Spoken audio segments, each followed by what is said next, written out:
Greetings, and thank you for joining us. My name is Hugh Bailey, and I support the outreach efforts for the Work It Health program, and I'll be your host this morning. The information session will explain and illustrate how you can assist the employers that you trained gain access to valuable technical assistance, which could lead to successful and comprehensive worksite wellness programs. Additionally, you will learn what resources Work It Health can offer to you and your communities. Before we begin, a few important notes. First of all, in most places it is afternoon. Secondly, this event is being recorded. The recording is available upon request to Work It Health Customer Service Center, and that information will be made available to you at the end of the program. Audio for this event is provided via broadcast, and if you need technical assistance or need to ask a question about today's topic, please use the question and answer panel, which will demonstrated on the right side of your screen. Although we will have a Q&A segment after the interview, you may submit a question at any time during the course of the session. Please note that your typed questions are limited to 256 characters. Lastly, this webinar is provided for informational purposes only. As participants, you should consult independent professionals to discuss how some of the specific matters that we discussed today relate to your business or organization. Now, I would like to introduce today's special guest, Ms. Nikki McCoy. She's the Director of Technical Assistance for the Work It Health program with Ashland Management Group. Nikki McCoy is a North Carolina native and brings 17 years of public health research experience to the Work It Health program. Nikki, welcome, and thank you for being here today. Thanks, Hugh. It's a pleasure to talk to you again, as always. Well, I am excited today. I think we're going to be addressing a number of interesting topics. We have a limited amount of time, so if you don't mind, Nikki, I'd like to jump right in. So many of the participants who are joining us today are familiar with Work It Health, but they may not be familiar with the technical assistance aspects of Work It Health. Can you describe the Work It Health Technical Assistance Program and what we are offering? Sure. Hugh, it's my favorite topic. So for Work It Health, technical assistance is a natural extension of the training. So the folks that we have participating today completed the T3 program last year, and their technical assistance that they received was really based on helping them get through the training process, deliver training to 5 employers, and then taking any feedback that their TA provider or colleagues might have had. For the employers, the technical assistance looks a little bit different. Here, we really are extending and working with employers to implement the technical assistance principles in a way that they can enhance or establish their own worksite wellness programs. Again, we really feel like technical assistance is one of the most valuable tools that employers can use to support these efforts. And for us, technical assistance has 2 components. There's a structured TA component where that includes things like the structured and scheduled, planned webinars and Q&A sessions, as well as any of our archive materials that are available using the Work It Health Training and Technical Assistance portal, or that might be available using CDC Worksite Health website. The second component of technical assistance for Work It Health is that organic technical assistance. And this is all driven by the needs of participants. So this includes things like group meetups, Q&A sessions, any virtual meetings or conference calls that might be initiated by the employer. So we really feel like those are the 2 components. Overlaying both of those components is the expertise that is provided by the technical assistance provider. So these folks are subject matter experts, many of them with years of experience in worksite wellness or health, and they are here to provide the employer participants with guidance and consultation and coaching through the technical assistance period. And we tried to put some numbers to what the technical assistance provider might be worth, so to speak. And if an employer were to go out and try to hire a consultant to provide them with this level of guidance and coaching, it would cost upwards of $2,000. So we really feel like the TA provider, along with all of the components of TA, really provide the foundation for these employers to, as I say, establish and enhance their worksite wellness programs. Lastly, a little bit different from the T3 participants, there are milestones.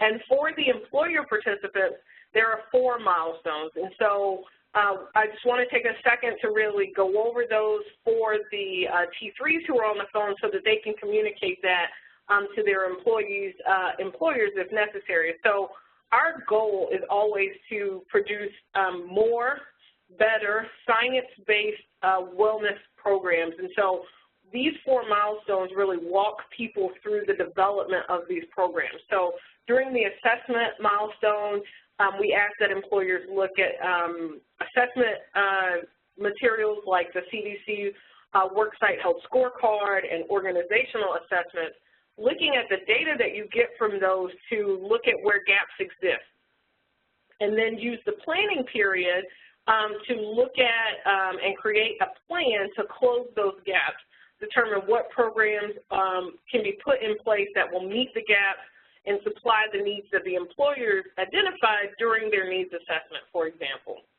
The third milestone is implementation. So here the TA provider really provides coaching and feedback to help the employer implement the plan. So this is where, and you'll hear me say it time and time again, where the rubber meets the road, where the plan now needs to be put into action, and programs such as walking programs or healthy vending are really put into action. And the last milestone, which is only last in a way to make it be sort of step by step, but this milestone is especially important, and we try to encourage our employer participants to really evaluate not only during the evaluation milestone, but definitely during the implementation. So we encourage them not to wait to measure the participant satisfaction or even participation rates at the end of the program, but really as those things are being implemented, count how many folks came to your lunch and learn. Do a satisfaction survey at the end of the lunch and learn. Really start measuring as you go along, and the TA provider really will help through that process and really help provide the subject matter expertise and knowledge to these to the employer participants so that they know what they can measure, what's feasible, and how to ask those questions. So that's technical assistance in a big nutshell, but really that's how we view it for Work at Health and the purpose of it for the employer participants. So that's a really good overview of what employers can expect by participating in technical assistance. Now help us understand how the technical assistance affects employers' ability to actually implement a health and wellness program. So, you know, Hugh, the technical assistance is designed to help employers implement. And while I mentioned before that there are 4 milestones, for us it really is, all of it's building up to actual implementation. And so we know that many of our employer participants are really passionate about workplace wellness, and their companies may have it as a goal, but very few of us have time to devote to just that solely. So many of us have to get the goals of our business done and really use worksite wellness to help us get to those goals. And so we really provide technical assistance so that employers can tap into the resources that we have available to extend their functionality. So we have our technical assistance providers, we have the resources available, we make all of that available to employers so that they can bolster their wellness programs and supply them with the knowledge. Not everybody has time to go out and learn every correct way to do a worksite wellness program, and so we have gathered the resources for employer participants so that they can implement and put into place these programs.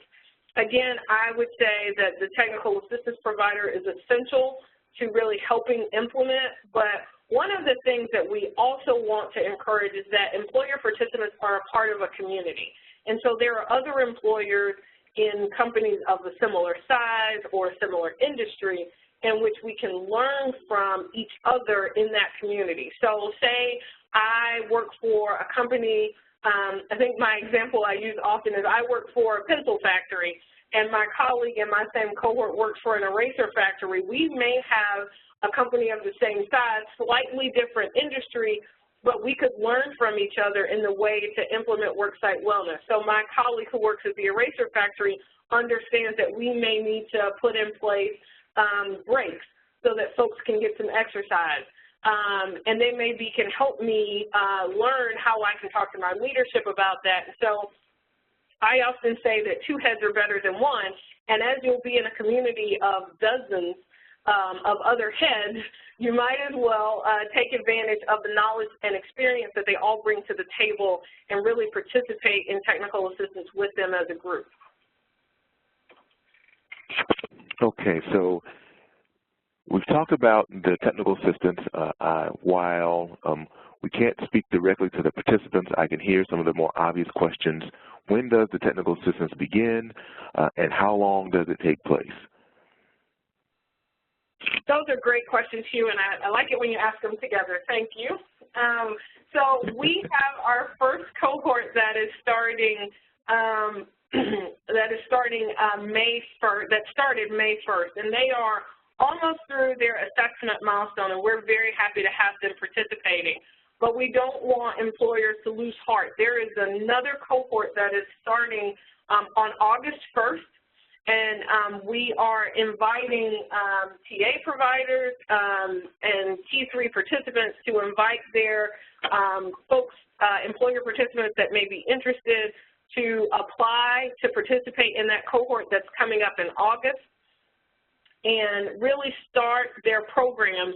When we know people have busier times of the year than others, and so we sort of staggered participation so that we could take advantage of earlier times in the year where maybe it's less busy and later times. And so we're really encouraging folks to encourage their own contacts to apply to participate in the cohort that's starting August 1st. So the second question that you asked is very interesting. So we have technical assistance for this group lasting 4 months. There are 4 milestones, and each milestone is 1 month long.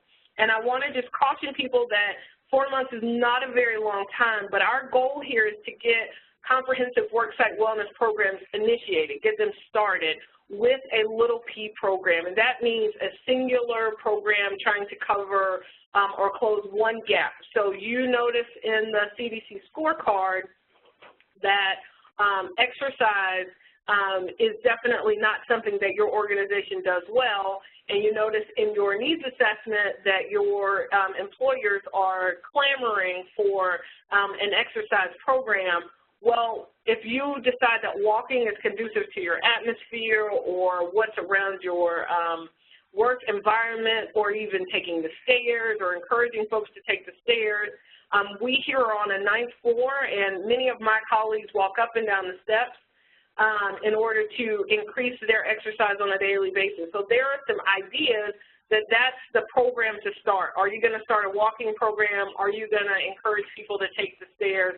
And how are you going to get that program implemented? So again, I'll say 100 times, we have another group starting on August 1st, and we would so much encourage you as former T3 participants, and knowing that you have relationships, encourage folks to start thinking about being in that August 1st group. And Nikki, just for clarification, I don't want anyone to walk away misunderstanding. It's not actually a full 4 months, correct? But during that 4-month period of time, employer participants can really spend a few hours a week and successfully, complete their technical assistance. You're so right, Hugh. And so we, with the help of a group here, have really sort of broken down how much time it really takes to complete the Work at Health technical assistance. And I think our average is now about 2.5 hours a week. at most. And so we really want to encourage folks that while it is a 4-month-long commitment, it's not 8 hours a day for 4 months. It really is about 10 hours a month where you would be focused on and interacting with both your colleagues. All of that time is not spent on just programmatic activities, but really learning from your colleagues, learning from your TA provider. That's all in that 10-hour period, and we've really tried to simplify our processes and really work towards making it so that people can get this very important work done, we know, on the fringes of their everyday job. So we want to make it as easy as possible and are really working towards that goal and reducing burden amongst this group. Okay, so that sounds good. So right now we have the technical assistance that's being offered to employers. If we didn't say it before, it's at no cost. We have some expert technical assistance providers and subject matter experts that will be on hand that provide this service. And if I understand it correctly, are there any other incentives or, more importantly, any other pieces of information that employers gain? And so what do employer participants get out of their participation in addition to what we've talked about so far? So we really, you know, it's really important, and I think when employers allow when organizations allow their employees to participate in this program, it's really important that people recognize the work that's being done. And so yes.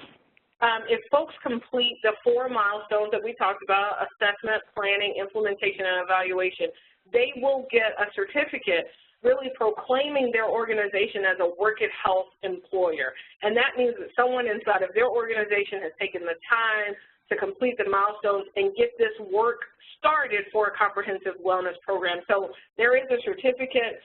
We hope that people proudly display them, that employers can use the knowledge that they've gained by participating in the program to improve their work site. And, you know, I have heard that worksite wellness, I had a tap tell me that worksite wellness is a business growth model.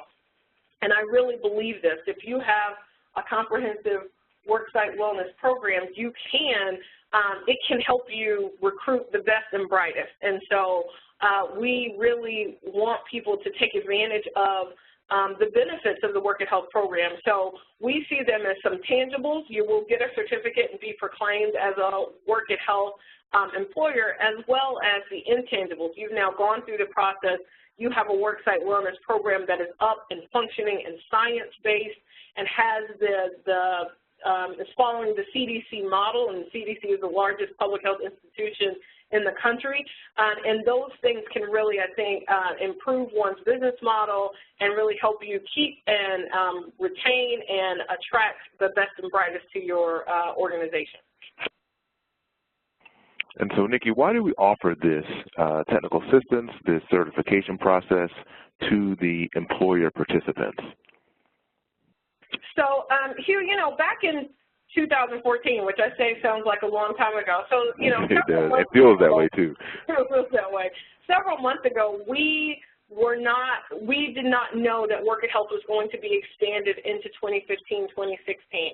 And when the T3s who are on the phone with us now were participating, we did not know that there was going to be an expansion. So when we learned that CDC was going to expand the program, the employers that were trained by T3s were our first group that we wanted to really work with, because we knew that they were getting trained by our T3s, but we were not able to give them this free technical assistance to keep moving and work and implement. So we really see this as an opportunity to continue to expand our community, as well as provide this implementation support, technical assistance, providing with the experts to help people really implement their program. So this was our first group that we looked at and really wanted to move this group through, which is why we started with them initially. They are our first group going and really paving the way, because we know that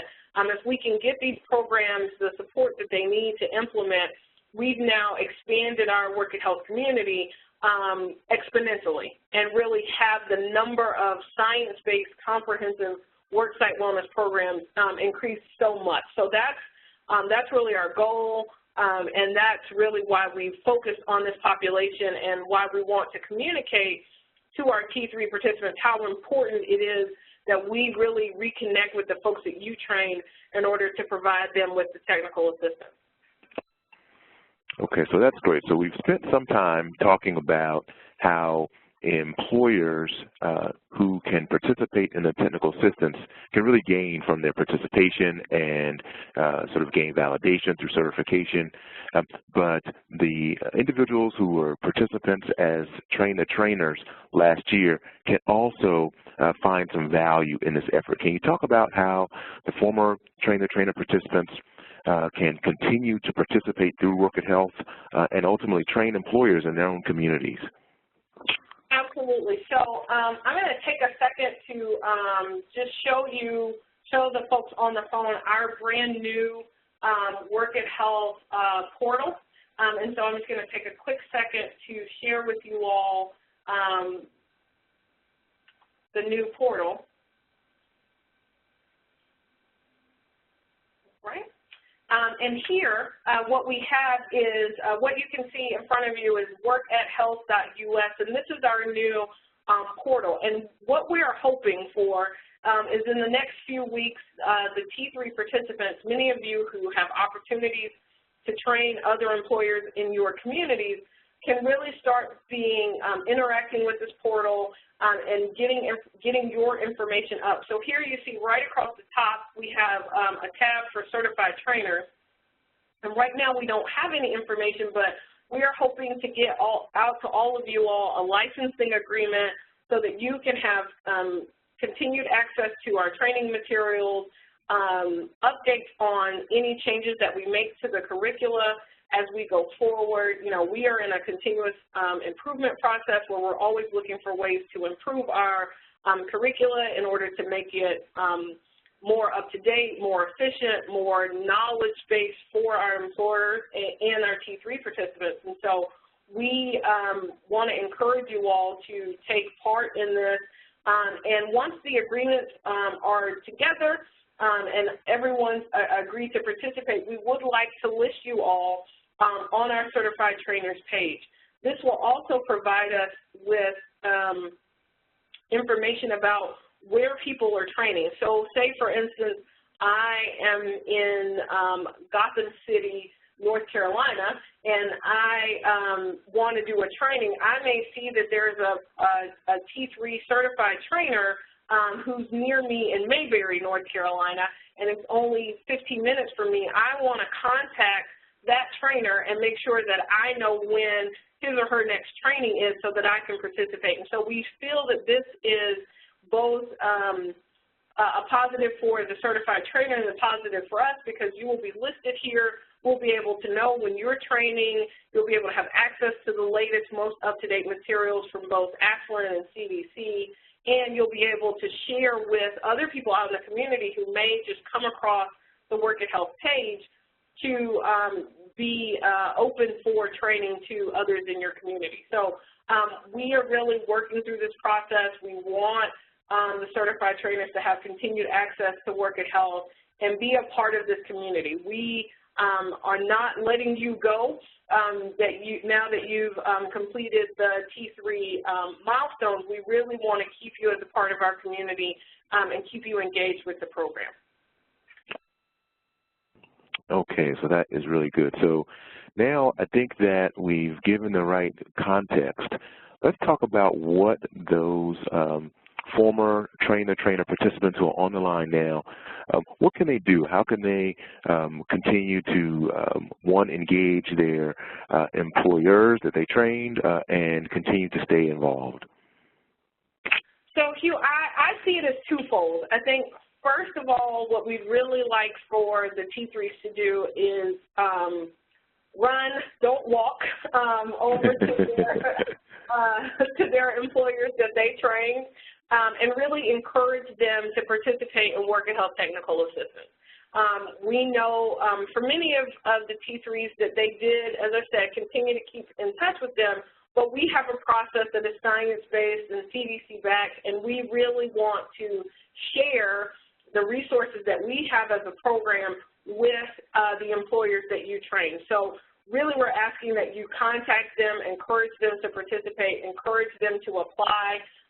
One of the things that I did not show on the website, which I apologize for, is there is a Apply Now button on that first page, and folks who are trained by you can go directly to an application and begin that process. So that's the first thing we would like for you to do, is really encourage your employers to participate in the technical assistance opportunity.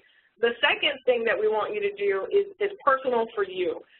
Stay involved. Contact us at Work at Health Technical Assistance, at Work at Health Customer Service, so that we can be in touch with you about upcoming opportunities, these licensing agreements that we're working on, all of these things. So we would like for you to take advantage of that. Make sure that we have your most up-to-date contact information. If you've changed jobs, if you've changed phone carriers, if you've gotten married and you have a new last name, please let us know so that we'll be able to keep in contact with you, so that when opportunities like this licensing agreement come up, we are available and can get in touch with you and make sure that you don't miss our communication. So those are the two things, and I would say stay tuned for these agreements that will be coming out shortly in the next few weeks, so that you can continue to train in your community. I've spoken to several of you on the phone in the past few weeks, and I know that there are trainings that you are working on for later in the year, and we want to make sure that those are possible to you, or possible for you, and that you have the agreement signed so that you can participate.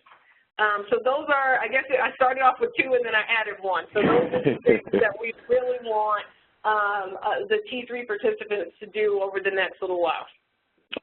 That is great. And so I believe we have time for a few questions. If you have not submitted a question, please feel free to use your question and answer panel on the right, and you can submit a question there. We may have time for one or two questions.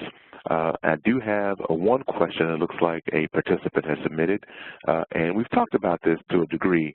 How can I stay connected to Work at Health as a former participant? Nikki has demonstrated our Work at Health technical assistance portal that we are engaged. Are there other ways, Nikki, that we haven't talked about that people can stay connected to Work at Health?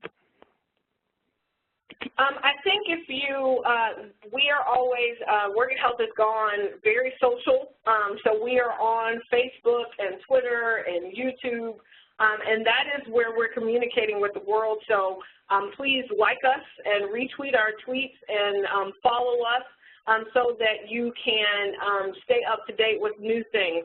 We are really embracing social media, and so really if you want to know what's happening or what the folks at Work at Health are thinking today, check out our Twitter page, and that's what we're working on.